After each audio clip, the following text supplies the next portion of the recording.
Welcome to another new moon that Yahweh's allowed for us to have here in Stone Mountain, Georgia. Hallelujah for the breath of life and the protection that He's given us. Tonight's class is entitled Temptation. It's funny, when I got the class, I kept looking at the class. I'm like, why this topic? And then as we got closer to these days, then I said, oh, yeah, Yahweh, you got jokes. But we're on a need-to-know basis, and when the time comes, He lets us know. But the biggest thing as servants is do your job. We always want to question. We always want to know beforehand. No, do your job. And somewhere in the midst of doing your job, Yahweh will reveal things. It's that saying of, we're waiting on Him. No, He's waiting on us. He's waiting on us to make a move. And then when you make a move, He'll help you. So let's begin tonight in Genesis chapter 12. We're going to read verses 10 through 20. It's also interesting when I saw all the different chapters I was going through. I was like, man, this looks like it's going to be a long class. Then I remember, oh, we ain't got nowhere to go tomorrow anyway.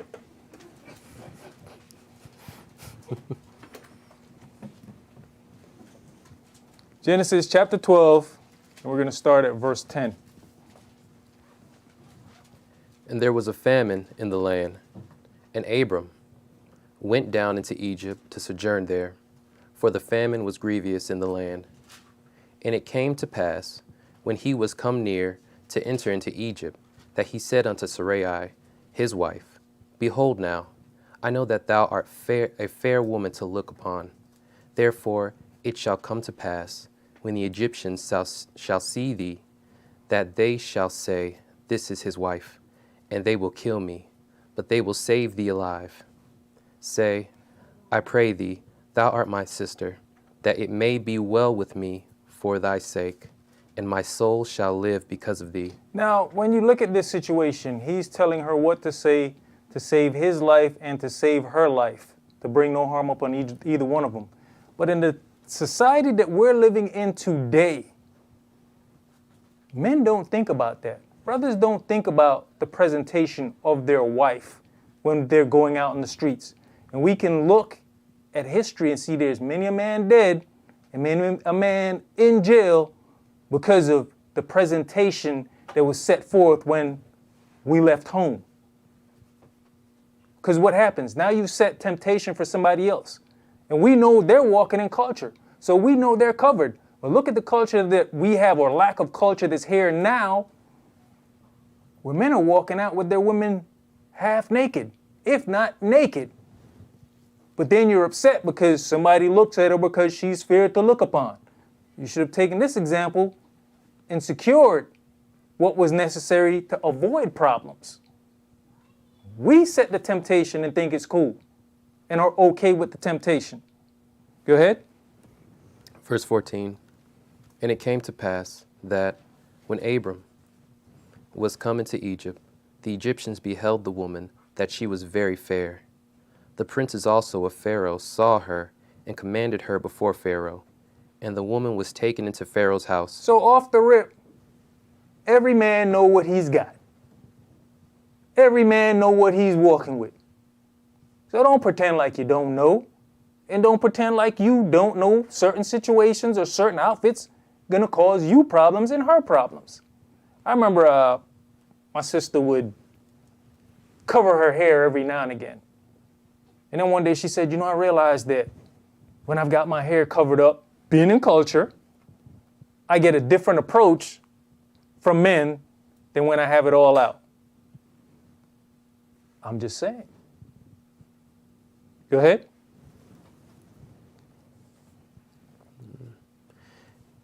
And he entreated Abram well for his sake. And he had sheep and oxen, and he asses, and men servants, and maidservants, and she asses, and camels. And Yahweh plagued Pharaoh and his house with a great plague because of Sarai, Abram's wife. Now, all brothers in the room, let's be honest. This man is entreating you for your wife, who you putting a lie saying that that's your sister. You don't think some spark of jealousy was going on there somewhere? You don't think he was feeling some kind of way? But then you put yourself in that situation, you got to swallow it and just deal with it. So I'm sure as many a time he's seen these people running up to his wife and like, what, hey, how you doing? So what you got going on? And you just got to sit there and like, but we got to be responsible for the situation that we put ourselves in. Go ahead. And Pharaoh called Abram and said, What is this that thou hast done unto me? Why didst thou not tell me that she was thy wife? Why saidst thou, She is my sister, so I might have taken her to me to wife? Now therefore, behold thy wife, take her and go thy way. And Pharaoh commanded his men concerning him, and they sent him away and his wife and all that he had. Let's go to Exodus chapter 20, and we're going to read verses 18 through 21. And there's many a man that's going through something, and we don't even know what we're going through. Do we stop to look at, hey, was it that I offended or stepped out of bounds when it came to someone else's significant other? That's man and woman. Sometimes we got to look at our lives and see some of the stuff we're going through and really examine Scripture to see if the hell that we're going through is something that we brought upon ourselves. Exodus chapter 20, and we're going to read verses 18 through 21. And all the people saw the thundering and the lightning and the noise of the trumpet and the mountain smoking. And when the people saw it, they removed and stood afar off. And they said unto Moshe, Speak thou with us, and we will hear, but let not Elohim speak with us, lest we die. And Moshe said unto the people, Fear not, for Elohim is come to prove you, and that his fear may be before your faces, that ye sin not. Now, in this situation, right, we the people, our people said to Moshe, you speak with us, don't let Elohim speak with us, right? But now you tell somebody something, you just a man. You just a man. Well, I need to listen to you. Or we hear, God spoke to me last night. That's not according to the covenant that was made right here from out of our people's mouths. So why do we have problems listening to a man of Elohim? Or is it that we can't see that that's a man of Elohim? Go ahead. And the people stood afar off, and Moshe drew near unto the thick darkness where Elohim was. And that's the thing about it that we have to look at also is, what does it says? Elohim has come to prove you. Do we understand when we're going through provings and what it means to be proven? Read the definition for temptation for me, my brother. Temptation, H4531. Massa, is that how you say that? Yes. All right. From H5254, a testing of men, judicial or of Elohim, querulous, temptation, trial. So we can see that in the testing is temptation. But do we see the testing or the proving when it's put upon us? I mean, I honestly can say that once coming into this word, I've had to change my mindset on how I look at certain things and how I deal with certain things. That's a part of the proving and the testing. Let's go to Judges chapter 3.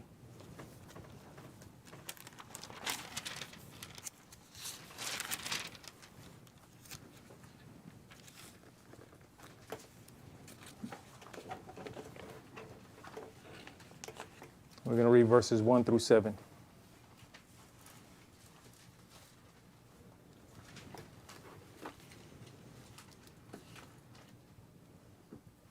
Now these are the nations which Yahweh left to prove Israel by them, even as many as Israel had not known all the wars of Canaan. Only that the generations of the children of Israel might know, to teach them war, at the least such as before knew nothing thereof. Namely, 5 masters of the Philistines, and all the Canaanites, and the Sidonians, and the Hivites that dwelt in Mount Lebanon, from Mount Baal Harmon unto the entering in of Hamath, So at this point, we only had 5 influences around us. Do we understand how many different influences we have around us in this country? Do we understand all the stuff that's going on around us that is set to prove us? Stuff that we were off into? St. Patrick's Day, 4th of July, we got their Thanksgiving coming up, we got their Christmas coming up, you got people who do Ash Wednesday, you got people around you do. It's just so many stuff. But do we understand that this is all stuff to prove us? Back then we only had 5. We have a multitude of different cultures and ways around us that we as a people just fall right in and go with the flow. We'll be there with our green on during St. Patrick's Day, and we'll have the ash mark on our forehead during Ash Wednesday and have no clue what it's about. That's all a part of the proving, the temptations around us. But the biggest temptation that's killing us is wanting to fit in, where there's nobody trying to fit in with us. Go ahead. Verse 4. And they were to prove Israel by them, to know whether they would hearken unto the commandments of Yahweh, which he commanded their fathers by the hand of Moshe. And the children of Israel dwelt among the Canaanites, Hittites, Amorites, and Perizzites, and Hivites, and Jebusites. And they took their daughters to be their wives, and gave their daughters to be their sons, and served their gods. Now, then that becomes the bigger killer. So now you go outside of your culture. First you're trying to imitate all these cultures, then you go marry into the culture. Now you got a fight of cultures within your house. Because that person's fighting to keep their culture. And 9 times out of 10, we just give ours up. Go ahead. And the children of Israel did evil in the sight of Yahweh, and forgot Yahweh their Elohim, and served Balaam and the groves. All right, let's go to Matthew chapter 4.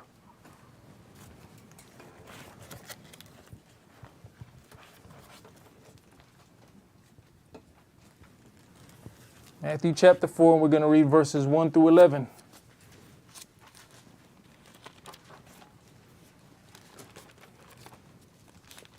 I'm sure some of y'all already got the phone calls. Hey, we doing this on Thanksgiving. You coming over? We meeting at such and such a person's house. I ain't seen you in a minute. We make sure ain't no ham out there for you, man. It's okay. We just doing turkey.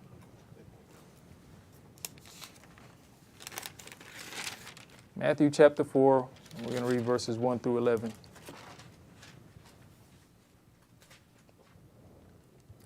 Then was Joshua led up of the Spirit into the wilderness to be tempted of the devil. And when he had fasted 40 days and 40 nights, he was afterward and hungered.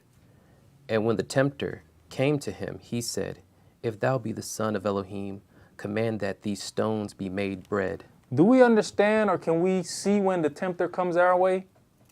At the end of the day, the beautiful thing about it is Yahweh put his son through all these different things that's expected of us. He didn't put anything on us that he has not put his own son through to be an example onto us that you can make it too.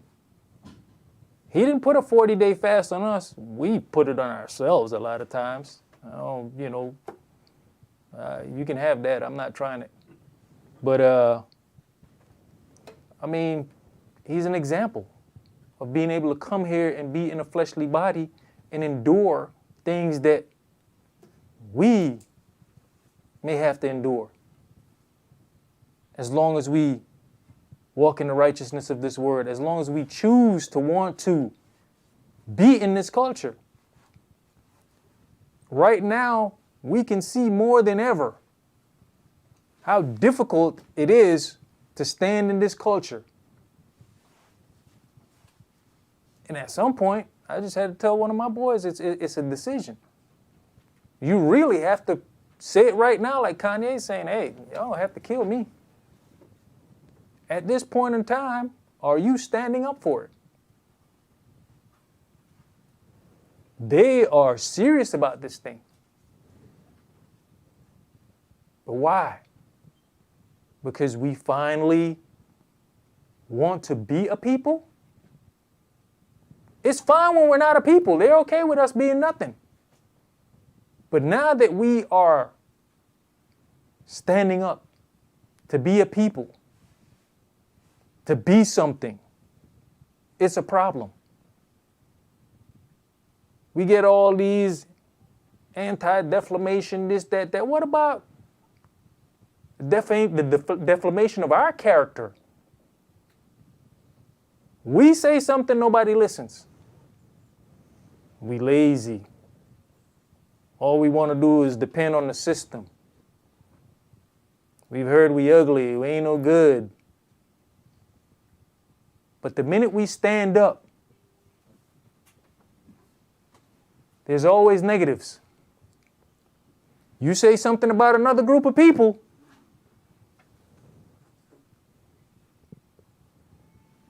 and you get all kinds of money loss. Your career go down the drain.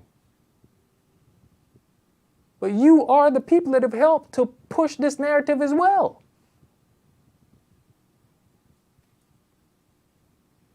You mentioned the one little situation that they happened in this. The whole world has fallen apart. But everybody forgets about the devastation and the travesty that's happened to us. So when you want to sit with one of us to say, we need to go through some counseling, but then you need to come to my counseling too. So when one of your people in the room counseling me, one of my people need to be in the room counseling y'all.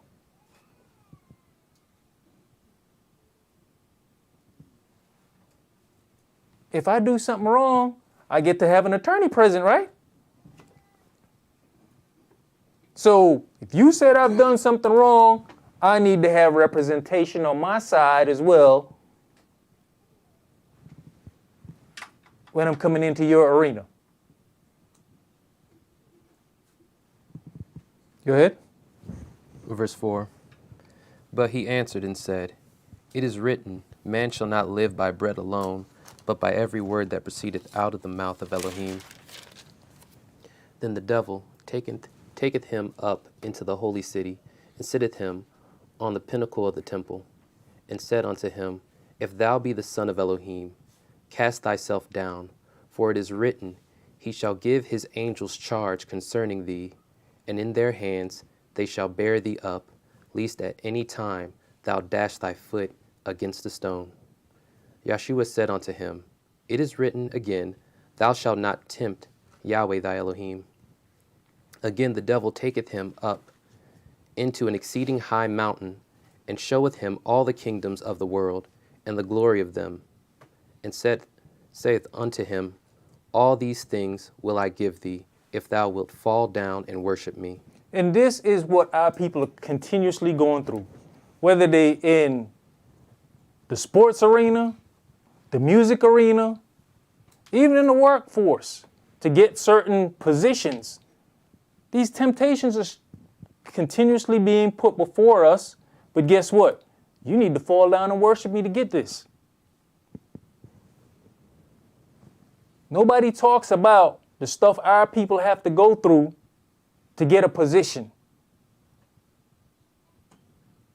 When these people come out in the entertainment world and they're talking about what has been done to this person or what has been done to that person, we see who's putting all this forth, right?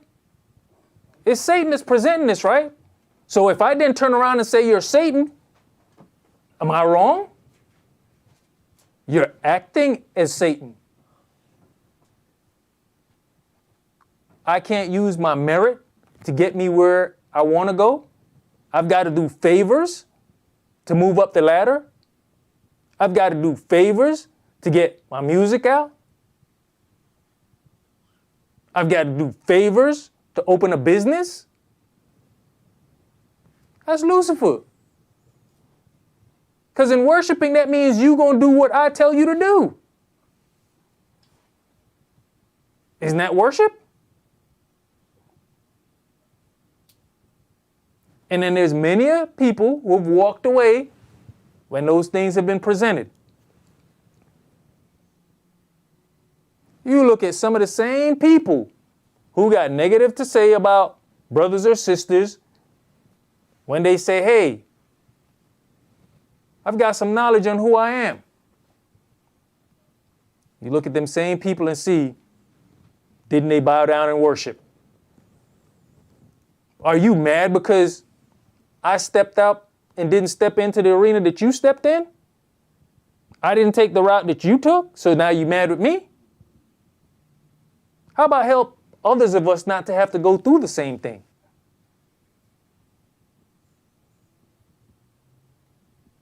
Go ahead. Verse 10. Then saith Yahshua unto him, Get thee hence, Satan, for it is written, Thou shalt worship Yahweh thy Elohim, and him only shalt thou serve. And that's basically what Kanye is saying at this point. Get you hence, Satan. I'm willing to give it all up and walk away. At some point, we got to find ourselves and stand up. Somebody's got to say enough is enough. But while saying enough is enough, are these people who are saying enough also opening other avenues that the ones coming behind them don't have to go through the same thing? What we do is tend to fall with the same system and say, well, I went through it, so you got to go through it. No, the reason that you're putting that position is maybe you can open doors and make the situation and circumstances better. Yahweh said about Pharaoh, I raised you up for this day. Do any of us stop to look and say, okay, why did Yahweh give me all these things? But do we just keep going along with status quo? Well, you know, I had to pay my dues, you're going to have to pay your dues. That's not how or what it means to open the doors, to kick the doors in. When the doors open up, hey, your people should be coming through. Go ahead.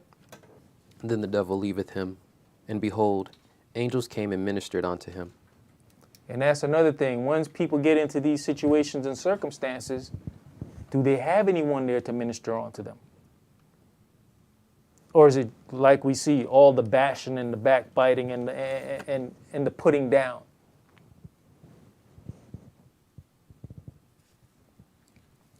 Let's go to Isaiah chapter 14.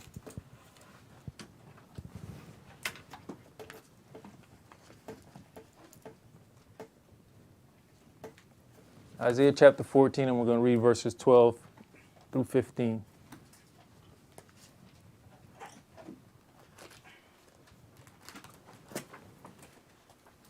How art thou fallen from heaven, O Lucifer, son of the morning? How art thou cut down to the ground, which didst weaken the nations? For thou hast said in thine heart, I will ascend into heaven. I will exalt my throne above the stars of Elohim. I will sit also upon the mount of the congregation in the sides of the north. I will ascend above the heights of the clouds. I will be like the Most High. Yet thou shalt be brought down to hell, to the sides of the pit. So even Lucifer himself has something that was tempting him, something that was driving him. You see who he wants to look like. We don't look at that as temptation or admiration or desire. When you go back to the definition, a testing of men or of Elohim, temptation, trial. He wants to be like the Most High. So what has got into him? What was his temptation?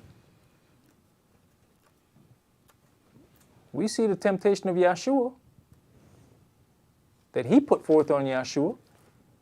We see the temptation that our people have gone through looking at the nations. But do we stop and look at the adversary, the devil, has his own temptations? Let's go to 2 Samuel chapter 11.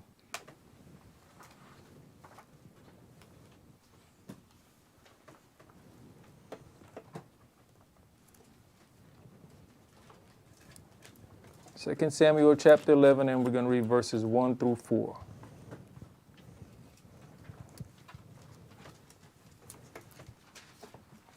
And it came to pass, after the year was expired, at the time when kings go forth to battle, that David sent Joab and his servants with him, and all Israel, and they destroyed the children of Ammon, and besieged Rahab. But David tarried still at Jerusalem. And it came to pass, in an eventide, that David arose from off his bed, and walked unto the roof of the king's house. And from the roof he saw a woman washing herself, and the woman was very beautiful to look upon. And David sent and inquired after the woman. And the one said, Is not this Bathsheba, the daughter of Elam, the wife of Uriah the Hittite?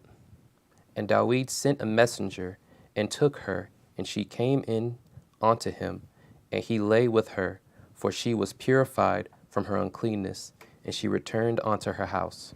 And like I mentioned earlier today, you ain't got to wait to see them washing no more. They walk in the streets naked. And the brother's right there with her, allowing it to happen. So now, later on, when temptation comes, and you come home and see somebody that's in your house that ain't supposed to be there, did you set forth that event to happen? We got to be accountable for our actions. Let's go to Numbers chapter 14. And I mean, and unlike Brother David, hey, nowadays it's hard not to look. That's why I say, hey, I have to process some things in my mind and be like, oh yeah. Because it's on display. And the biggest thing is on display. You got a display window. What's the stuff in the display window for? For you to look at it, right? Then you look and it's, what you looking at?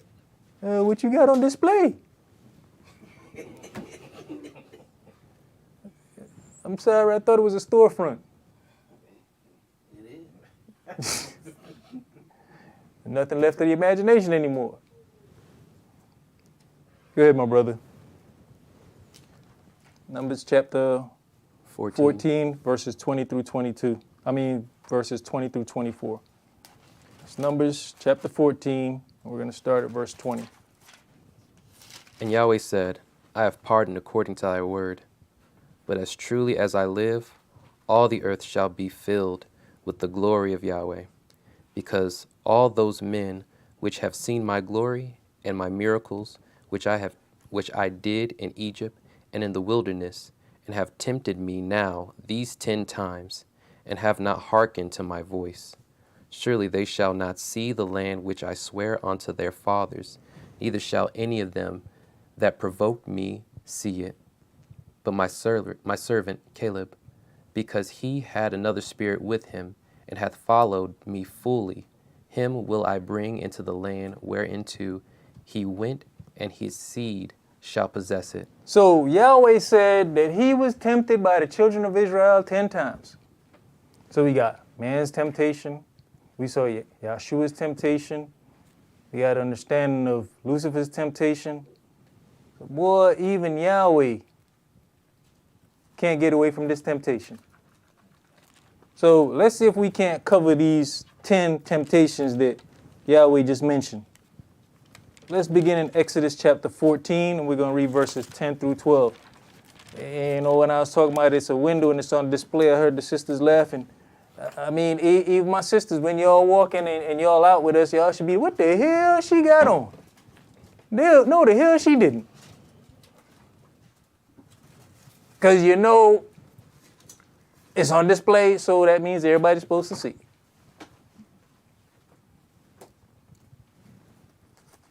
Exodus chapter 14, we're going to read verses 10 through 12. And when Pharaoh drew nigh, and the children of Israel lifted up their eyes, and behold, the Egyptians marched after them, and they were sore afraid. And the children of Israel cried out unto Yahweh. And they said unto Moshe, Because there was no graves in Egypt, hast thou taken us away to die in the wilderness?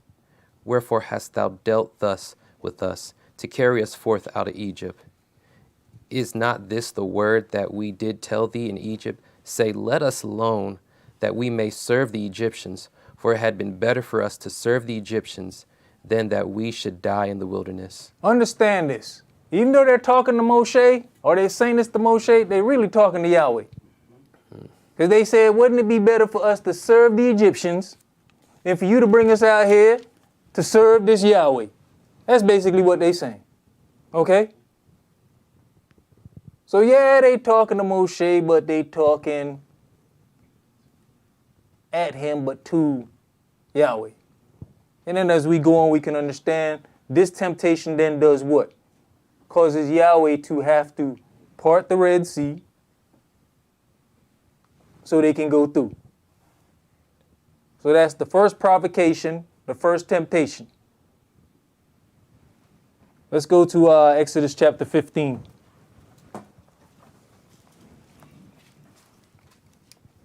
Exodus chapter 15, and we're going to read verses 22 through 24.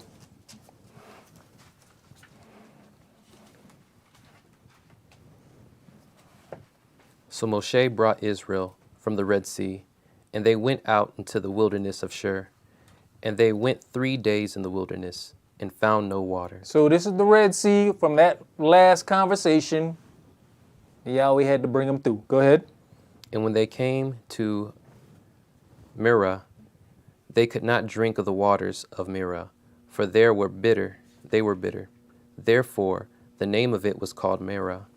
And the people murmured against Moshe, saying, What shall we drink? We keep hearing the murmuring against Moshe, but really they talking to Yahweh. Go ahead. And he cried unto Yahweh, and Yahweh showed him a tree, which when he had cast into the waters were made sweet. There he made for them a statute and an ordinance, and there he proved them.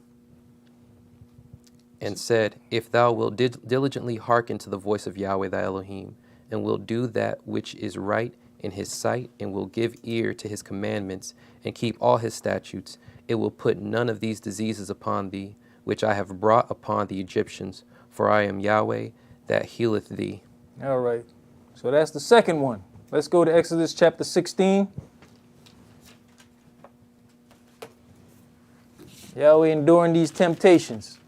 What's these temptations? Pushing him to have to show that he's the Almighty El. We tempting you to show us your power. Go ahead.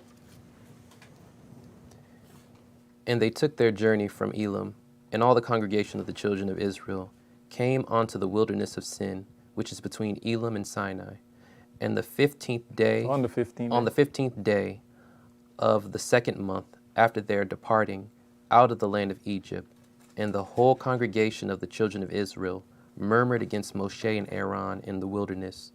And the children of Israel said unto them, Would to Elohim we have died by the hand of Yahweh in the land of Egypt, when we sat by the flesh pot, and when we did eat bread to the full. For ye have brought us forth into this wilderness to kill this whole assembly with hunger. Then said Yahweh unto Moshe, Behold, I will rain bread from heaven for you, and the people shall go out and gather a certain rate every day, that I may prove them, whether they will walk in my law or no. And it shall come to pass that on the 6th day they shall prepare that which they bring in, and it shall be twice as much as they gather daily. So here we go. Third temptation, right? Here they go murmuring again and complaining, testing Yahweh. Testing is part of temptation, right? In the definition. So now they're testing Yahweh. But this time, would to Elohim we had died by the hand of Yahweh in the land of Egypt. Before y'all were happy to serve the Egyptians. Let's go to let's jump down to verse 16. So Yahweh now has to provide bread for them because they murmuring and complaining again.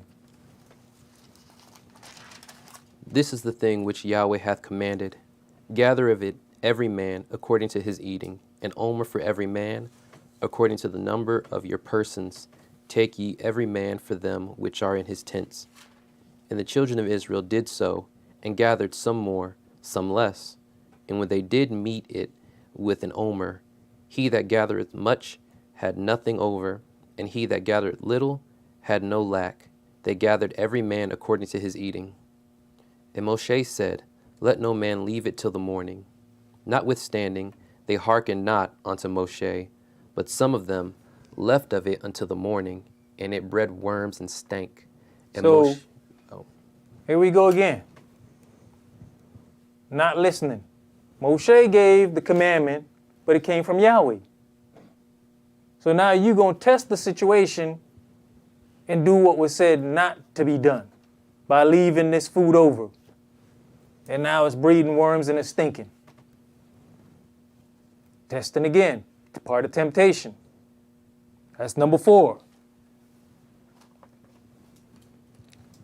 Let's go down to verse 23.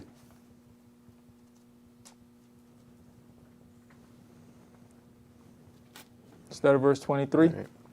And he said unto them, This is that which Yahweh hath said, Tomorrow is the rest of the holy Sabbath unto Yahweh. Bake that which ye will bake today, and seethe that which you will seethe, and that which remaineth over lay up for you to be kept until the morning. So let's understand if we don't think that it's a testing of Yahweh. Every time Moshe says something, he says, this is what Yahweh has said. This ain't what Moshe's saying. This ain't what I think we should do. This ain't what I feel we should do. This is what Yahweh has said. So that means when you go against what was said, you testing Yahweh. Go ahead. And they laid it up till the morning, as Moshe bade, and it did not stink, neither was there any worms therein. And Moshe said, Eat that today, for today is a Sabbath unto Yahweh. Today you shall not find it in the field. 6 days you shall gather it, but on the 7th day, which is the Sabbath, in it there shall be none. And it came to pass that there went out some of the people on the 7th day, for to gather, and they found none. And Yahweh said unto Moshe, How long refuse ye to keep my commandments and my laws? And Moshe catching the blame for this. How long you refuse, not how long they refuse. So let's keep in mind that if you want to be in charge of something, when it comes to why you didn't get this done, understand because you in charge.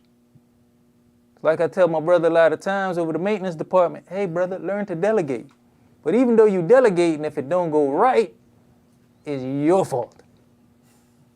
Go ahead. See for that Yahweh hath given you the Sabbath. Therefore he giveth you on the 6th day the bread of 2 days. Abide, ye every man in his place. Let no man go out of his place on the 7th day. So the people rested on the 7th day. This commandment was given in the wilderness. And a lot of people still hold tight to this commandment. But it was for a reason and a purpose. You couldn't do what you were told to do. So if we still need to stay in the house on the Sabbath, we already know we're not supposed to buy and sell. I mean, coming to Holy Convocation, then that might say something about us as an individual. Can you not go where you're supposed to go without deviating and polluting the Sabbath?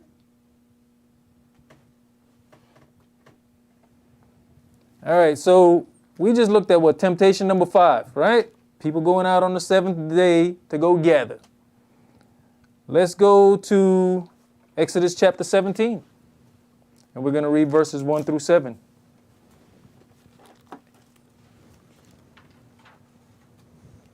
And all the congregation of the children of Israel journeyed from the wilderness of Sin after their journeys, according to the commandment of Yahweh, pitched in Rephidim, and there was no water for the people to drink.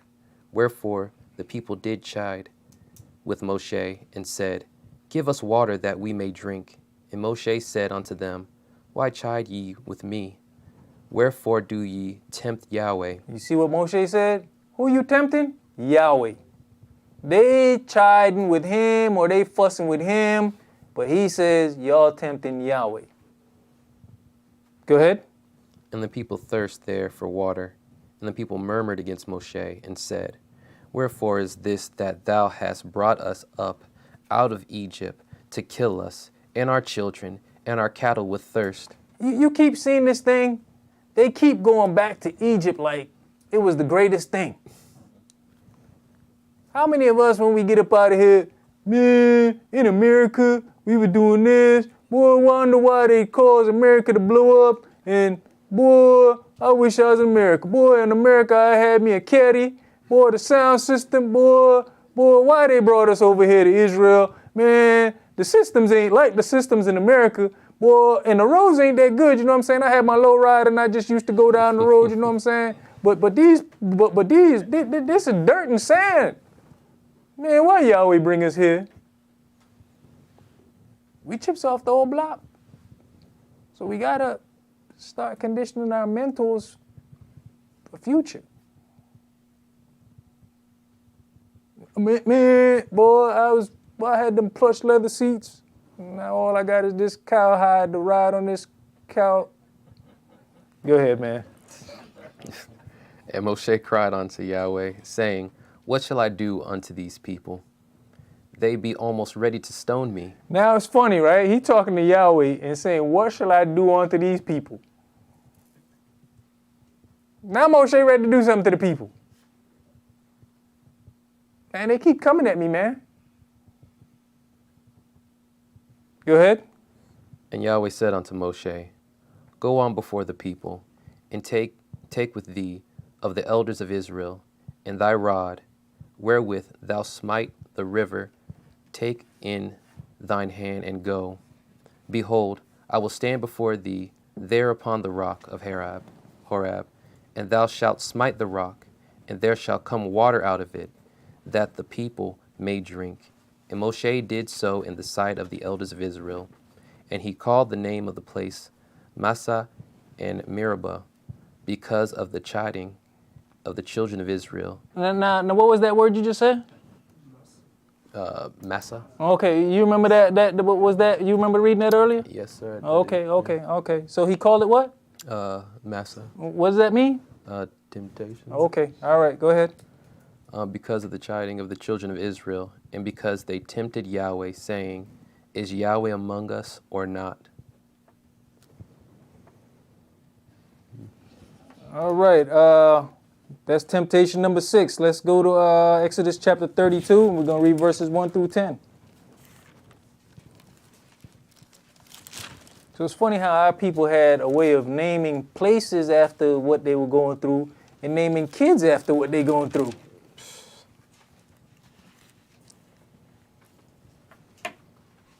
Exodus chapter 32, and we're going to read verses 1 through 10.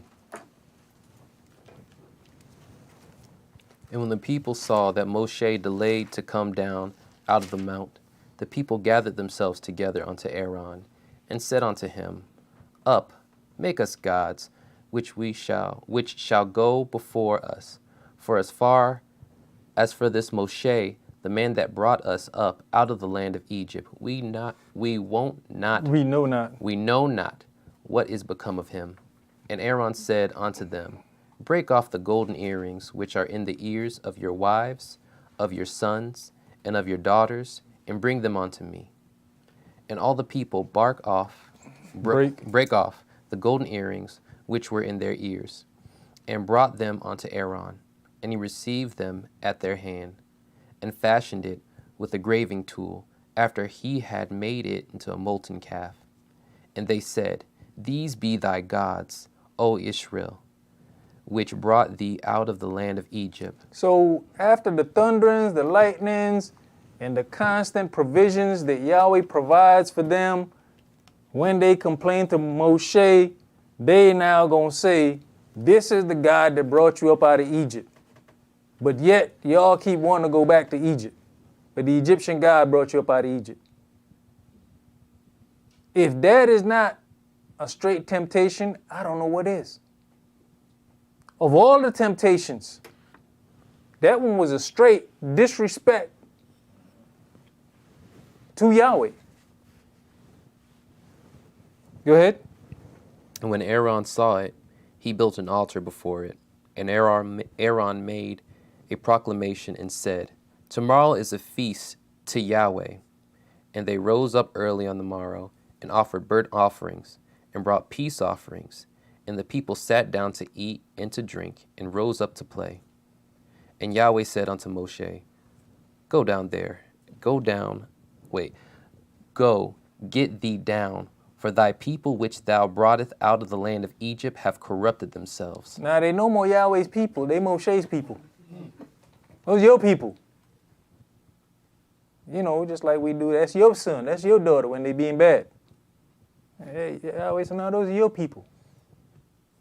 Go ahead. They have turned aside quickly out of the way which I commanded thee and commanded them. They have made them a molten calf, and have worshipped it, and have sacrificed thereunto, and said, These be thy gods of Israel, which have brought thee up out of the land of Egypt. And Yahweh said unto Moshe, I have seen this people, and behold, it is a stiff-necked people. Now therefore let me alone, that my wrath may wax hot against them, and that I may consume them, and I will make of thee a great nation. So at this point, they tempted Yahweh so bad that Yahweh was ready to kill them. That's a serious temptation. Now he's tempted to kill them. That was temptation number 7 from our people, while just trying to get out of the wilderness. Let's go to Numbers chapter 10, and we're going to read verses 33 through chapter 11 and 3. That's Numbers chapter 10, starting at verse 33.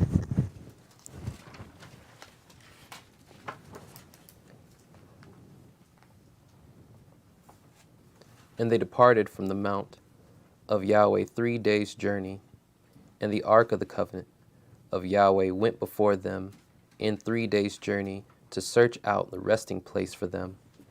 And the cloud of Yahweh was upon them by day when they went out of the camp. And it came to pass, when the ark set forward, that Moshe said, Rise up, Yahweh, and let thy enemy be scattered, and let them that hate thee flee before thee. And when it was rested, he said, Return, O Yahweh, unto the many thousands of Israel. And when the people complained, it displeased Yahweh.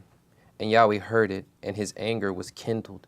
And the fire of Yahweh burnt among them, and consumed them that were in the outermost part of the camp. And the people cried unto Moshe, and when Moshe prayed unto Yahweh, the fire was quenched. And he called the name of the place Tibrah, because the fire of Yahweh burnt among them.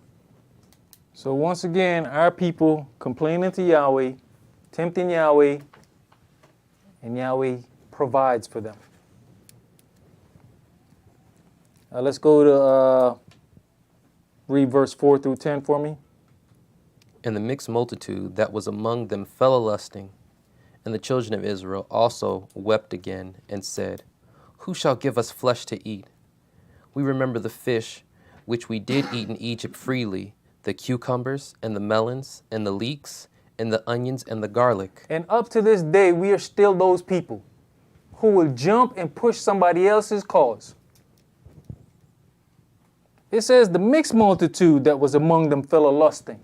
Not that we fell a-lusting, but they got in our ears, and we jumped right on the bandwagon with them. Had we not jumped on the bandwagon, Yahweh wasn't going to be listening to the mixed multitude.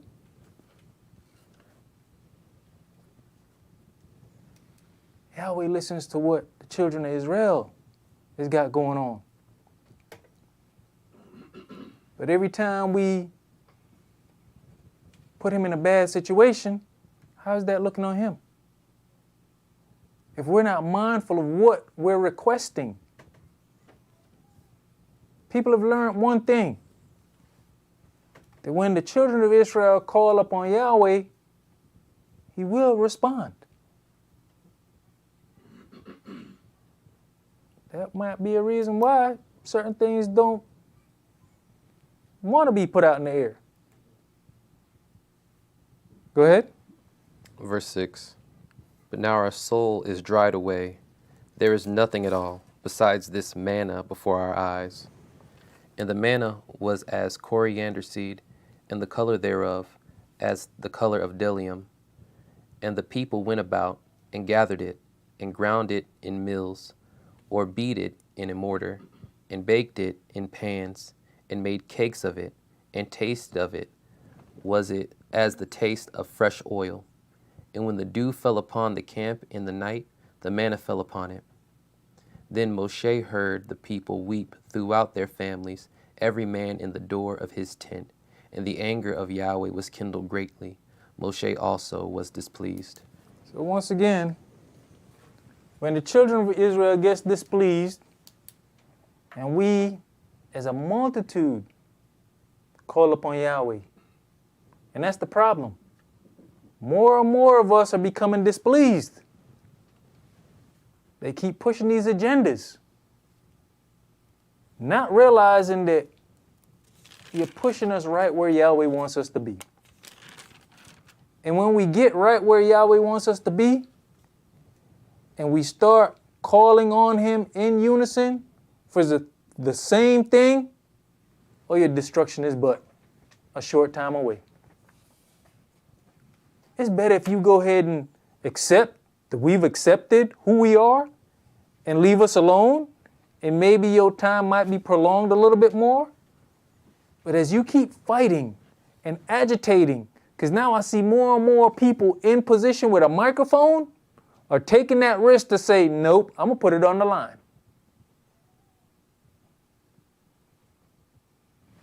I think the time of the fear is up. I think our people are getting to the point where enough is enough. What was the song, the 9 to 5 movie? You can take this job and shove it. That's what we're getting at. Because when you going to stop somebody from working just because of a link they posted, and we got to realize that can happen to any one of us. We just got to start paying attention. We read the story about, we caught this woman in the very act, right? And they brought the woman. Where was the man? Look what just happened to one of our people. They told you that brother had inappropriate, this is funny, this is all happening in the basketball arena, right? He had relations with a woman, right? Did they put her name out? Did they put her picture out? We caught him in the very act. But he's being crucified. Where's the person you caught him in the act with? Why are they being sheltered?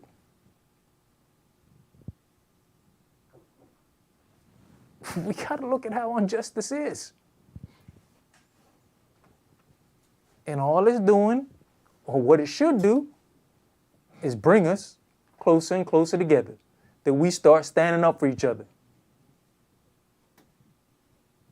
Even if you don't understand what they're talking about, say, no more.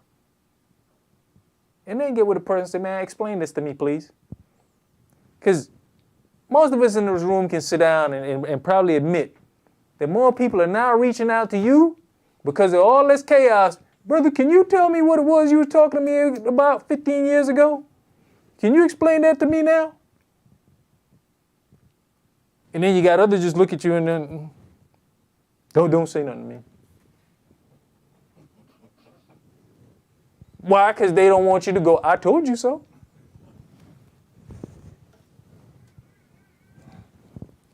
What we just read was temptation number 10. Our people have a way of getting Yahweh's ear. But do we know how to go about it in righteousness? Yahweh will not forsake us. They know this. They're afraid of it. But do we know it and understand it? The power that we have, even outside of understanding who we are as a people. Our power alone financially in this country, if we stood and had an understanding of our power financially, that we make or break this system, if we could understand that, we can make a lot of changes. As much as they want to talk about go back here, go back there, man, if we all left, this is crumbling. If we all left and went back to Africa, this is going to crumble. We are the biggest consumers.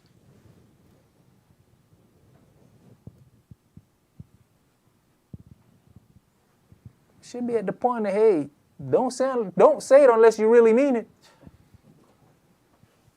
But you said it long enough that eventually you always say, hey, I'm gonna get him up out of here anyway.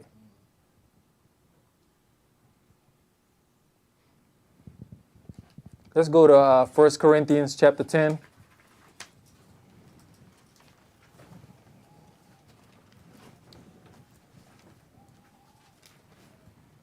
You didn't want to do Numbers 14? Numbers 14, did I miss that? Yeah. All right, Numbers 14, I'm sorry. Verses 1 through 12.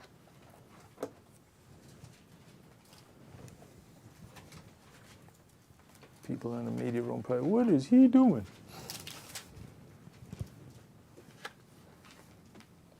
Numbers chapter 14, and we're going to read verses 1 through 12. And all the congregation lifted up their voice and cried, and the people wept that night. And all the children of Israel murmured against Moshe and against Aaron. And the whole congregation said unto them, Would Elohim that we had died in the land of Egypt, or would Elohim we had died in this wilderness? And wherefore hath Yahweh brought us unto this land, to fall by the sword, that our wives and our children should be a prey? Were it not better for us to return into Egypt? Here we go with that Stockholm syndrome. Every problem coming up, we should be back in Egypt. Let us go back in Egypt. But while you were in Egypt, you were crying. You wanted to get out of Egypt. He get you out of Egypt. Now you want to go back to Egypt. Will you make up your mind? And I'm sorry, this would be temptation number 10. The last one was temptation number 9. I do, I don't. I do, I don't. Yahweh must be sitting there like,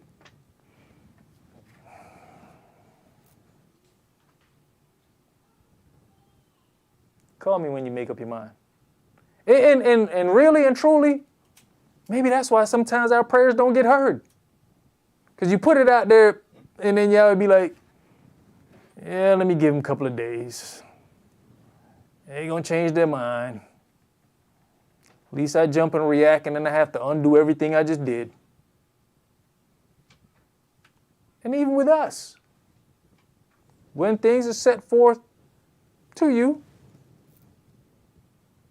you should take some time and think about it. My children know one thing. If you know about an event that you want to attend, don't wait till the last minute and come and ask me. The answer is going to be no. You didn't give me time to pray on it, to meditate on it, or think about it. My older boys used to get mad. Hey, there's a party tonight. Can we go? How long did you know about the party? Last month. No. Why? It gives me time to, well, who's these people? Where you going to be at? Who all are going to be there?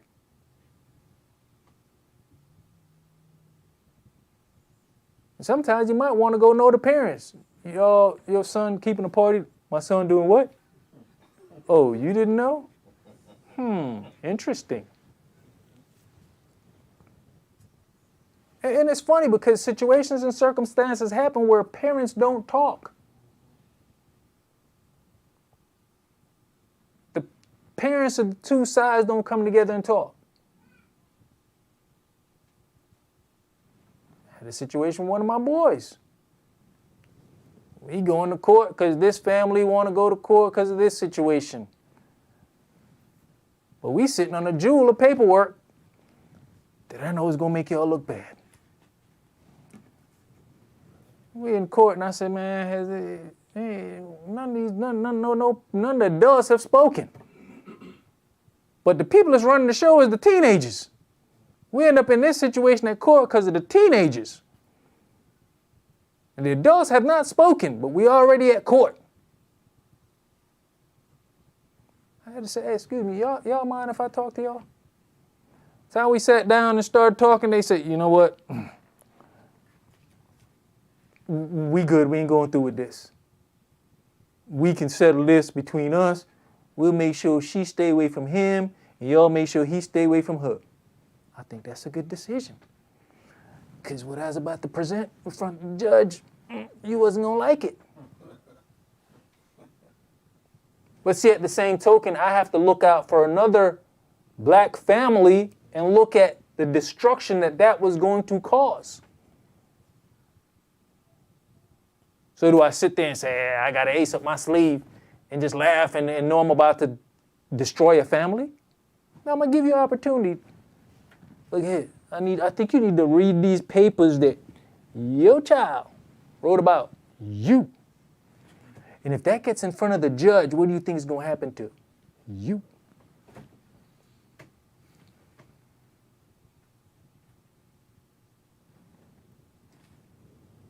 We got to be mindful on how we operate. We got to be mindful on how we do things. Go ahead, my brother. Verse 4. And they said one to another, let us make a captain, and let us return into Egypt.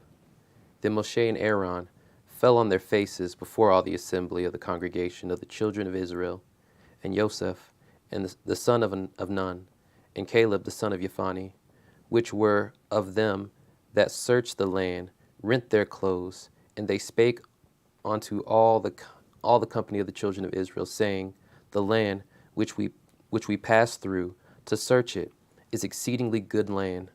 If Yahweh delight in us, then he will bring us into this land, and give it to us, and the land which floweth with milk and honey.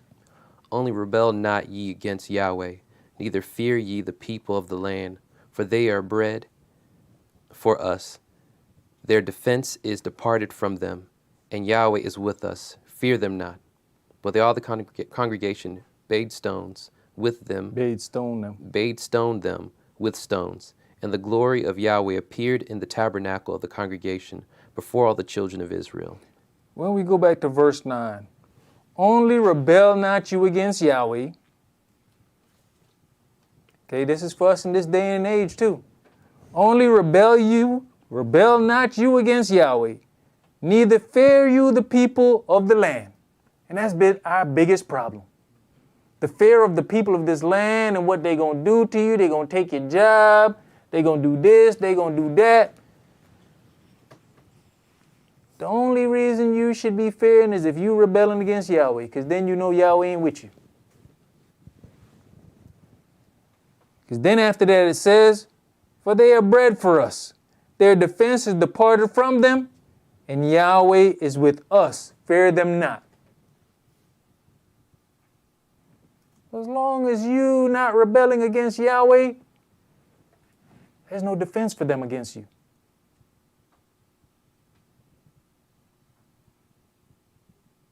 Go ahead. And Yahweh said unto Moshe, how long will this people provoke me? And how long will it be ere they believe me for all the signs which I have shown among them? And that's the other part. We have to be able to believe in Yahweh. That Yahweh's got us. That Yahweh's going to take care of us. That Yahweh will provide for us. Yahweh will make a way for us. Go ahead. I will smite them with the pestilence and disinherit them, and will make of thee a greater nation and mightier than they. All right, my brother. Let's go to 1 Corinthians chapter 10.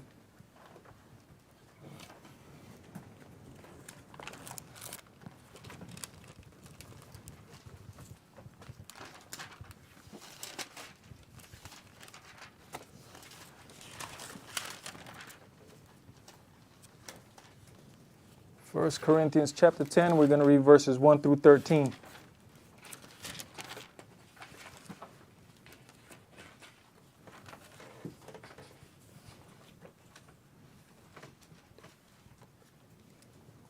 Moreover, brethren, I would not that ye should be ignorant, how that all our fathers were under the cloud, and all passed through the sea, and were all baptized unto Moshe in the cloud and in the sea. Here's the thing that we go over and people don't understand. Break it down right here. A baptism took place while they walked through the Red Sea, covered with water on both sides. Our people were baptized coming out of Egypt. So the whole congregation of Israel was baptized coming out of Egypt. Brother just spoke about it. Okay? And we're all baptized onto Moshe in the cloud and in the sea. Go ahead. Verse 3. And did all eat the same spiritual meat, and did all drink the same spiritual drink, for they drank of that spiritual rock that followed them, and that rock was Mashiach. But with many of them Elohim was not well pleased, for they were overthrown in the wilderness. Now these things were our example in the intent To the intent. that we should not lust after evil things, as they also lusted. And that still goes true for this day. What we read here are our examples of what to do and what not to do to test our Elohim, to tempt our Elohim. Go ahead. Neither be ye idolaters, as were some of them. As it is written, the people sat down to eat and drink, and rose up to play. Neither let us commit fornication, as some of them committed, and fell in one day 23,000. Neither let us tempt the Mashiach, as some of them also tempted, and were destroyed of serpents. Neither murmur ye, as some of them also murmured, and were destroyed of the destroyer.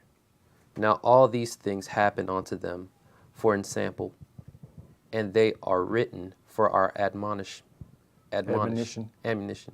unto whom the ends of the world are come.